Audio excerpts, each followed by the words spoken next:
Hello and welcome to Daily Tech Tutor. In this tutorial, I'm going to teach you how to build a crypto cold wallet using just an old phone. If this tutorial helps you, then consider subscribing and liking the video. Let's lock your crypto down. You don't need a fancy hardware wallet to stay secure. All you need is an old smartphone and a few steps. Step 1 is to factory reset the old phone.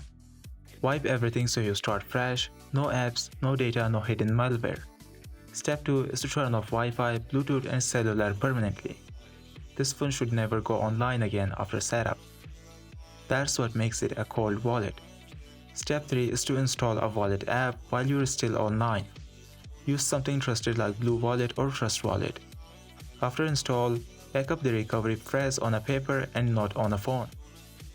Step 4 is to disconnect the phone from the internet completely. Turn off all network settings and never reconnect again.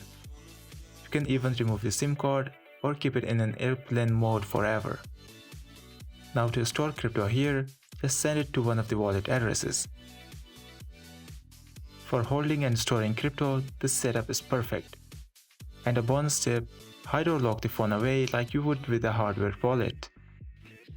This was for today's tutorial. If this video helped you, then consider subscribing and liking the video.